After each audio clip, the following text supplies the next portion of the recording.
still works. Amen. It reaches to the highest mountain. It flows to the lowest valley. The blood that gives me strength from day to day, it will never lose its power. Let's just sing a little bit of that as we prepare for the word. Oh, it reaches to the highest. Hallelujah. Oh.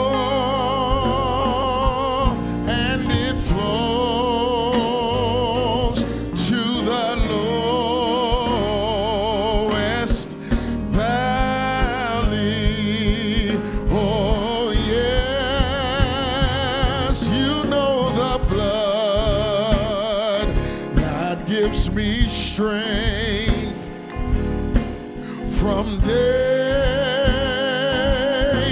to day, it will never lose. Come on, Jason, come on. Oh, its power. Oh, it reaches to the highest.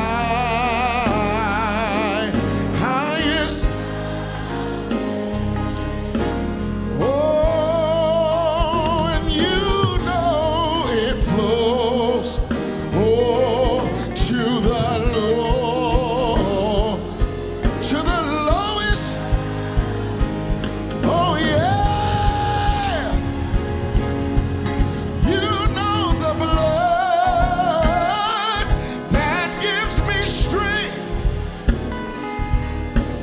from day to day, it will never lose. Oh, it will never lose. No, it won't. It will never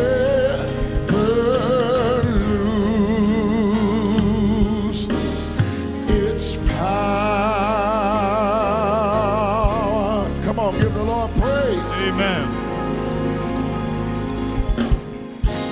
For the past 4 weeks, we have been looking at Hebrews chapter 11 at crazy faith. People who achieved great feats because they had one thing going for them. That was faith. Faith. And let's conclude the series now by looking at Moses and Moses' parents, Jochebed and Amram, Moses' parents. Hebrews chapter 11, verse 23 and 24 reads, by faith, Moses' parents hid him for 3 months after he was born because they saw he was no ordinary child, and they were not afraid of the king's edict. Verse 24, by faith, Moses, when he had grown up, refused, underline that word, refused, or said no to being known as the son of Pharaoh's daughter.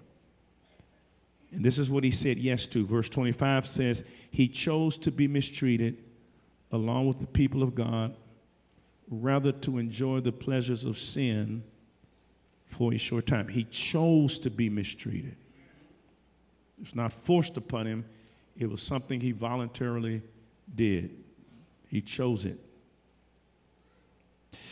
What I want to share with you is this, is that when faith says yes to God, faith is also saying no to someone else or no to something else. You cannot be in the neutral zone. When you say yes to God, please know you're saying no to someone else or no to something else. Now, sometimes we try to say yes to God and yes to something that is antithetical to God, like the soldier who couldn't make up his mind whose side he was going to be on in the Civil War. The Confederates wore gray, the Union wore blue, and he couldn't make up his mind, so guess what he did? He wore a blue shirt for the Union and gray pants for the Confederates. And everybody shot him. You got to either put on gray or you got to put on blue. When you say yes to gray, you're saying no to blue.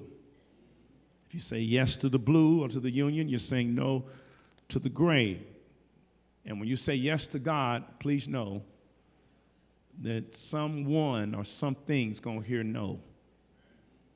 When Enoch said, yes, God, I will walk with you. Remember by faith, Enoch walked with God. When Enoch said, yes, God, I will walk with you. When he said yes to the walk, he was saying no to those who wanted Enoch to walk with him. When Abel said, yes, God, I will bring an offering of my first lamb to you, he said, yes. Well, when he brought that offering to God and said yes to God, he was also saying no to the mall. Saying no to the mall. He was saying no to online shopping. When you say yes to God, next week when you give your $150, when you say yes, there's something that you want that you're saying no to. When Abraham, last week we talked about Abraham, remember, he said, yes, God, I'll go to Canaan. But he lived in Ur of the Chaldees.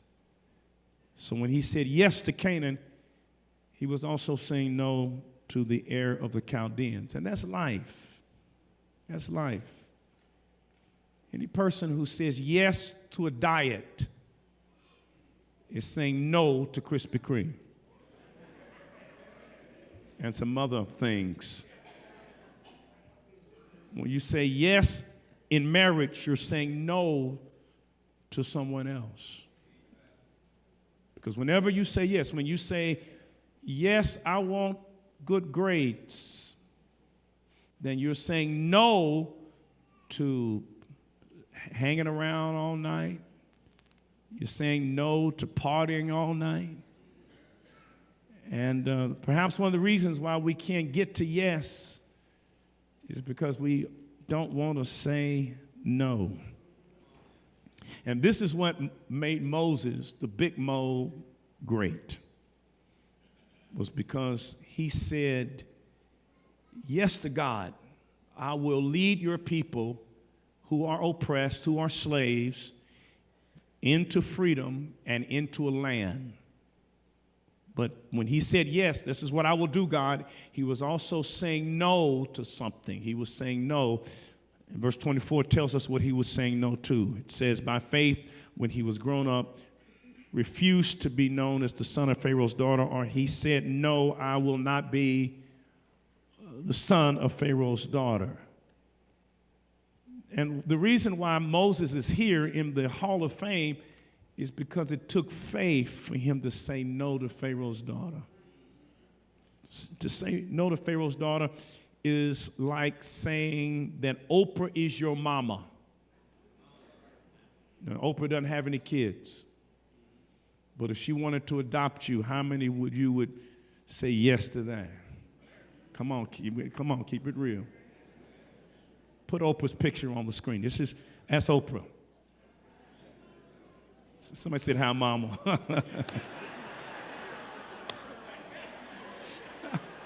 Okay. So this is what you're saying. She's your mama, and this is what you're going to inherit.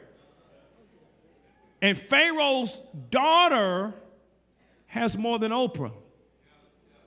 And Moses says, watch this, I refuse to be connected to Oprah as my mama so I can be connected. Watch this. It's not just what he's giving up, but what he's getting in exchange so that I can be the son of this woman.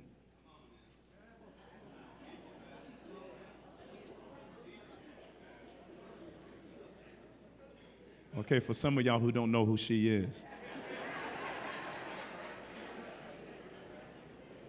That's Florida Evans. And she don't live in luxury. She lives in the Cabrini Green, the housing project, the projects. And this is basically what Moses did. Moses says no to Oprah and yes to the projects. Wow. Right? And notice verse 25 says he chose to be mistreated along with the people of God rather to what? Enjoy what? The what? The pleasures of sin for a season. Right. Now, you remember the story of Moses, right? Moses was born a Hebrew. That's what's his ethnic identity. He's a Hebrew, but he's living where? In Egypt during a time when there's a crazy president in the Oval Office who is paranoid because the census is indicating that the Hebrew populace is growing. And the Pharaoh, the king, the president, is afraid that if they continue to grow, that in time of war, these Hebrew males will go join the army of the enemy. Notice what Exodus chapter 1, verse 8 says. It says, then a new king who did not know about Joseph came to power in Egypt. Look, he said to his people, the Israelites have become much too numerous for us. Come, we must deal shrewdly with them, or they will become even more numerous. If war breaks out, we'll join our enemies and fight against us and leave the country. So this is his solution to the growth. Verse 22 says this, then Pharaoh gave orders to all his people, every boy that is born you must throw into the Nile, but let every girl live. Why the boys? Because the boys will be the soldiers who perhaps may defect and join the armies of the enemy. And this is the circumstances in which Moses was born. They were difficult circumstances. And just like Moses had some difficult circumstances, we will find ourselves sometimes in difficult circumstances. And the only thing that gets us through is two words: by faith. By faith. God, listen to me, faith sees God.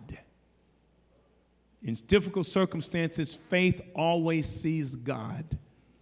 And listen, when faith sees God, guess what happened? God sees faith.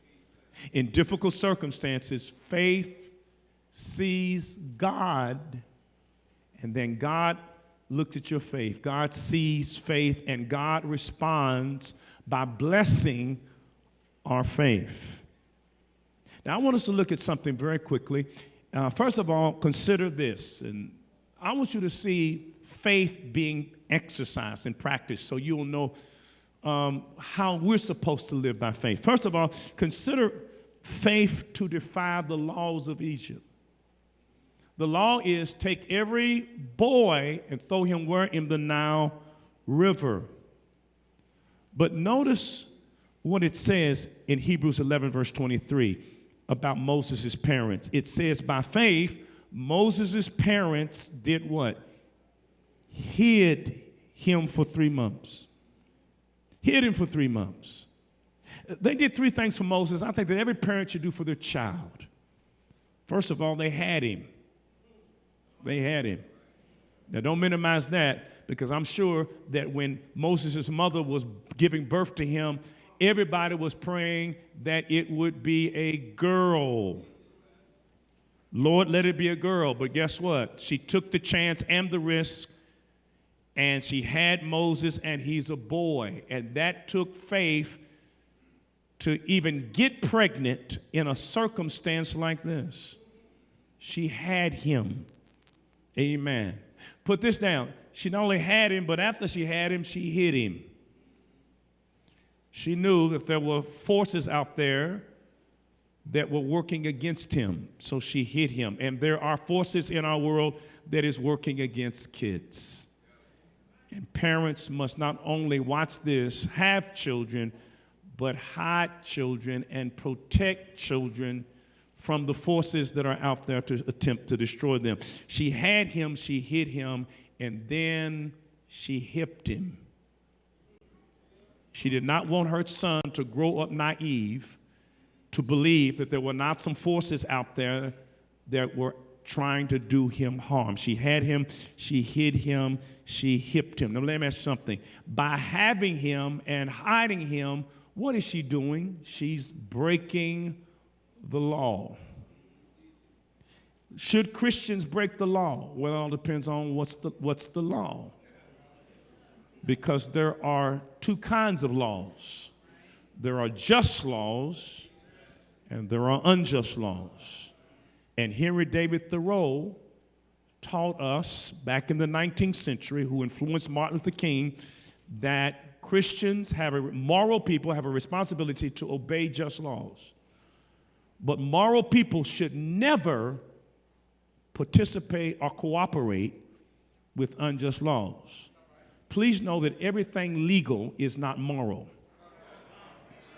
It was legal to kill Jews in Germany under Hitler. It was legal, but it was not moral. And guess what? If you are a Christian, guess what you should be doing in Germany? You should be harboring and hiding Jews, even though it's against the laws, because Christians have a responsibility not to obey unjust laws, like Shadrach, Meshach, and Abednego would not obey the law to bow down and worship the king. And Daniel would not obey the law when the king put out a moratorium saying no prayer for 30 days. Daniel still prayed. And Rosa Parks sat down and disobeyed an unjust law. An unjust law. Dr. Martin Luther King put it this way. He said, non-cooperation with evil is just as essential as cooperation with good. And Jochebed and Amram, the parents of Moses, did not cooperate with an evil law. And people of conscience should never cooperate, amen, with an evil law. She hid him for 3 months, and then when she couldn't hide him anymore because he found his lungs, and let me tell you what happens when babies 3 months old, found their lungs, they cry.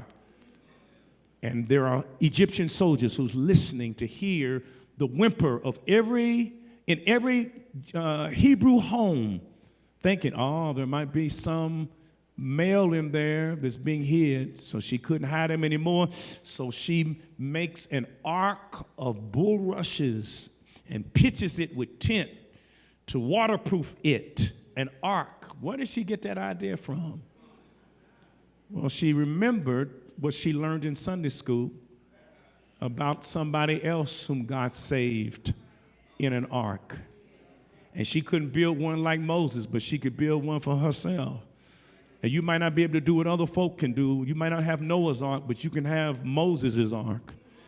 So she built that little ark, put Moses in the ark, and then watch this, put him on the bosom of the Nile River and sent him floating on the Nile River, but prayed to a God who neither slumbers or sleeps, that the God would watch over him. And that took faith. Why did it take faith? Because when she couldn't handle it anymore, she had to turn it over to God. When she couldn't protect Moses anymore, she had to turn it over to God. And guess what? There may be something in your life that you are powerless to do anything about. And when there's things in your life that you can't do anything about, guess what faith does? Faith says, God, here, I give it to you, and I'm going to turn it over to you. That takes faith. And God sees your faith. Faith sees God, but God sees faith. And when God sees faith, God responds and gets involved. God says, look at that baby. Look at that mother. Look at her defying the laws of a king. I'm going to get involved. First of all, God, who is in control of nature, looks at the crocodiles and says, now y'all can view, but you can't chew. And then God does something else. He puts bathing on the mind of Pharaoh's daughter.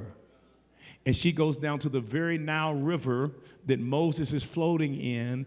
And guess what? There's a basket near her as she's bathing, and she hears a baby crying in the basket. You know what? I think God, in his timing, maybe pinched Moses to make him cry right at the right time.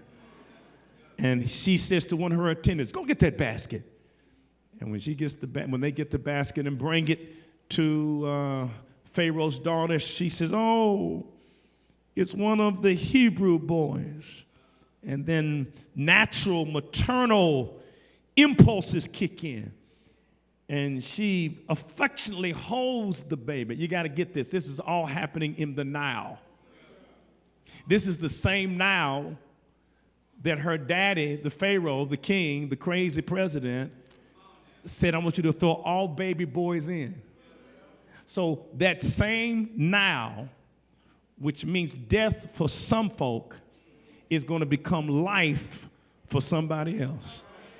And sometimes God can take the same situation that's wiping other folk out, and you get blessed and prospered in it because you are acting by faith. Amen. And here she is, and guess what happens? It just so happens that Moses' older sister Miriam sees it, and Miriam sees the whole thing and quickly runs out and says, I know a woman who can nurse that baby for you. And she says, well, who is she? He said, well, let me go get her. And guess what Miriam does? Runs and gets her mama. And said, Mama, you'll never believe what happened. You'll never believe it. You'll never believe it because crazy things happen when you act by faith. And guess what? Miriam comes and says, yeah, I'll nurse the baby for you. And Pharaoh's daughter says, well, I'll tell you what, if you do it for me, I will pay you to do it. I'll pay you a wage. Which means not only does she get a child back, but she gets paid to nurse her own child. Isn't God good? And God is making the enemy finance the whole thing. So the enemy who wants to eliminate you, God is using to elevate you and paying for the daycare and the diapers and the milk and everything else, because when you walk by faith, great things happen when you trust God and act by faith. Well, about 40 years passes. Moses has been raised by Pharaoh's daughter. You know what that means, don't you? Oprah's his mama. If Oprah's your mama, what school you going to? If Oprah's your mama, what car you driving? What your clothes going to look like? All right? So he's got what? Privilege. And he's got everything he wants. There's nothing he can't have. But he realizes why he's so privileged. He's privileged because all of his wealth is coming at the expense of his own people. See, slavery, this society, Egypt, is built on slave labor. Slavery is when people work and don't get paid and other people get what they work for. And can I keep it real? The wealth of America was built on slave labor. And Moses had a decision to make. He said, now I can be Pharaoh's daughter's son, but if I'm Pharaoh's daughter's son, and if I'm doing well, that means I'm doing it at the expense of my people. So he's at a crossroad where he has to make a moral decision as to what direction his life is going to go. And there will always be crossroads in which you're tempted to do what's expedient and not what's right. And guess what Moses does? Moses says, you know what? I refuse to be called the son of Pharaoh's daughter. And he did it by faith because it didn't make sense. So put it down. Faith not only defies the laws of Egypt, but faith will deny the life of Egypt. So he's going to deny the good life because it's a good life that was built on slavery. People being exploited, benefiting him. And notice when he did it. Verse 24 says, when he had grown up. He refused. When he had grown up, because one of the signs that you are growing up is that when you have a social consciousness, when you have a social awareness, and you're concerned about things other than yourself, when you vote, when you get involved, in the great issues of our day, that's a sign that you are growing up. He's growing up. He has social concerns, and he decides to champion the cause of the oppressed. And notice he chose to do it voluntarily. He wasn't forced to do it. He chose. He chose. He refused to be called the son of Pharaoh's daughter. Verse 25, he chose mistreatment. He chose it. He chose it. And guess what? There will come a time when maybe you have to choose. He got involved. He got involved. And I'm glad he did, because it took his notoriety to make a difference. He took his notoriety. See, he was a man of privilege, but he gave up the privilege. He was a man of advantage, but he gave up the advantage in order to help the disadvantaged. And you know what? That's how God changes things. God changes things when those of us who have blessings and who are doing well and have notoriety are willing to maybe sacrifice that notoriety in order to bring attention to something notorious. And there's always a cost. It's always a cost. Notoriety, when you got notoriety like Moses and you say, okay, I'm going to sacrifice my notoriety because I want to bring attention to something notorious. Martin Luther King Jr. had notoriety. I mean, look, this guy has a PhD at 26 from the prestigious Boston University. That's notoriety. His father, he grew up in privilege, Martin Luther King did. But they called him and said, Doc, these sanitation workers, 1,200 of them in Memphis, Tennessee, can't get a fair wage. Will you come down? And guess what Dr. King did? He took his notoriety and used it to bring notoriety to something notorious. Now, if a sanitation worker had just said it, but because it's a Moses with notoriety, then guess what? It elevates it to another level.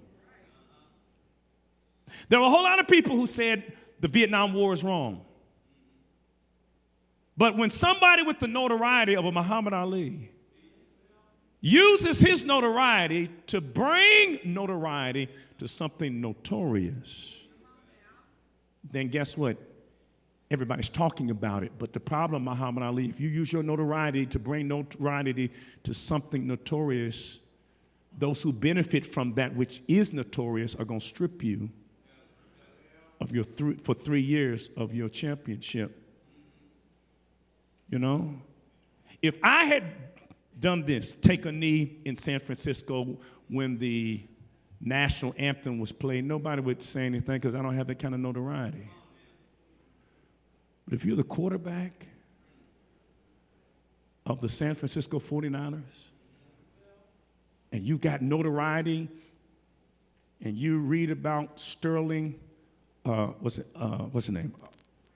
Cassier, and you read about Tamir Rice, and you read about and you hear about the other killings, and you say, you know what, I'm going to take a knee to use my notoriety, to bring notoriety to the fact that too many kids are being shot without any consequence, that we live in a society where a police officer can go into the wrong apartment and shoot a man in his apartment, but still not get arrested. So he takes a knee and brings notoriety to something notorious. But the problem is, Muhammad Ali, if you bring notoriety to something, use your notoriety to bring notoriety to something notorious, if you do that, Muhammad Ali, they're going to strip you for 3 years. If you do it, Martin Luther King Jr., they may shoot you. If you do it, Colin Kaepernick, no one will hire you. And so many people who are in positions of notoriety remain silent because they don't want to be disinvested. They want to be Pharaoh's daughter's son because that's where the perks come, and that's where the advancement comes, and that's where the promotions come. All you got to do is play the game. All you have to do is see your brothers and sisters being hurt and say nothing, and you'll move up. But he says for a season. You enjoy the pleasure for a season. Last Saturday, Barnett and I went out to eat, went out to dinner, and I was driving home in the West End with a nice car. No, you don't have cars like I drive in abundance in West Louisville. Had it been perhaps someplace else, then maybe, there will be no stop. But anyway, I was driving slowly. I turn on Muhammad Ali, and Barnetta and I get stopped by two police officers. I'm not going to go into any detail about what the conversation was about, but we knew we had done nothing wrong except to drive a nice car in West Louisville. And they asked me for my license, asked Barnetta for her license, and I didn't mind them asking me. I mean, I'm not always right. I got a little thug in me. I get it.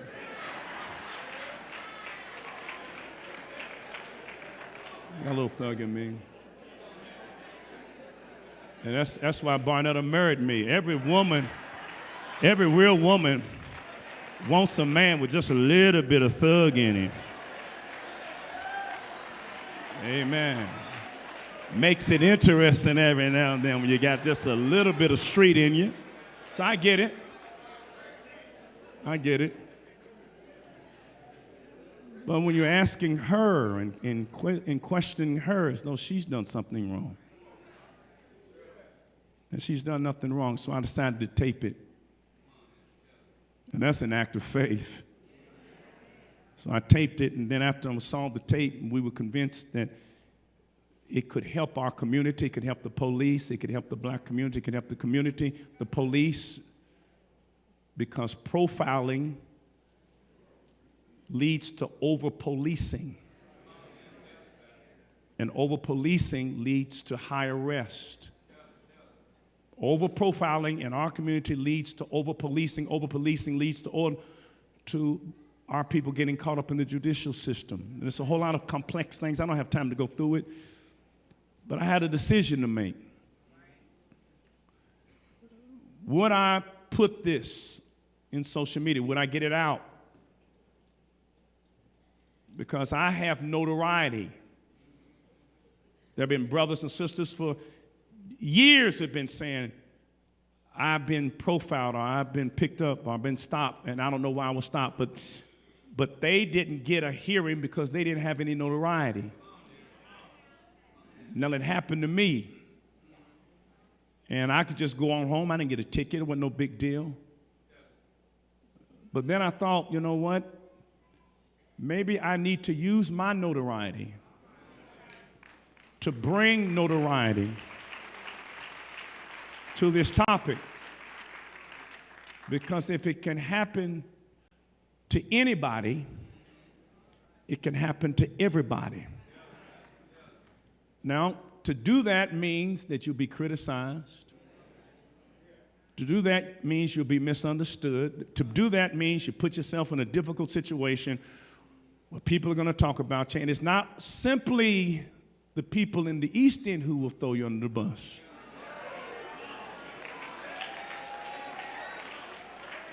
But it's your own folk who will throw you on the bus also. It wasn't, Pharaoh didn't hurt Moses as much as the people who he was trying to help.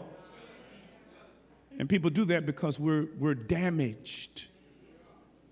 Oppression does something to the psyche of people that makes them fight each other, turn on each other instead of turn to each other. Oppression makes us haters. But I decided to do it because I wanted to use my notoriety to bring notoriety to something notorious. And as a result of it, there's a conversation going on that would not be happening had I just looked out for me and said, you know, it's over with, let me go home. I got money I got to raise from a school. I got things I've got to do. But I wouldn't be able to preach this sermon with integrity. Wouldn't be able to talk about a man named Moses who gave it all up and refused to be called the son of Pharaoh's daughter because he wanted to align himself with the people of God. Now let me close by saying this to you, that not everybody is called because he's going to leave Egypt. He's going to depart from Egypt.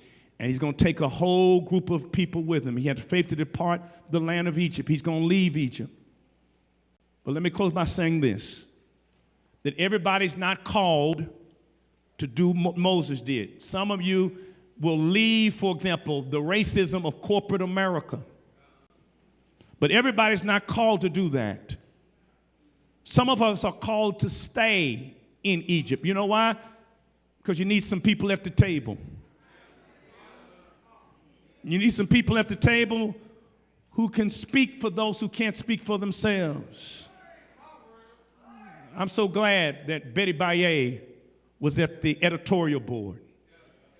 Because as long as she was at the editorial board, she was going to look out for the interests of people who had no seat at the table. There's a man named Rick Purdy. As long as Rick was in corporate, he would call me and say, Doc, I got some jobs up here. You know why? Somebody who needs a job?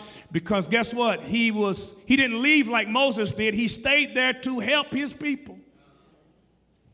And when you get up there, don't you forget why you're up there. Because when you get up high and got your office and, you know, you can do one or two things. You can use your position like Moses and say, you know what, I'm going to advance my people and not abandon my people. You know, was Thurgood Marshall. How many heard of him? He used his position to advance his people, but then another brother got on the Supreme Court. And he's been using his position to abandon his people. And by faith, Moses said, I'm not going to be called the son of Pharaoh's daughter. Instead, I'm going to be Flo Evans' child, which meant by faith he was giving up luxury for poverty.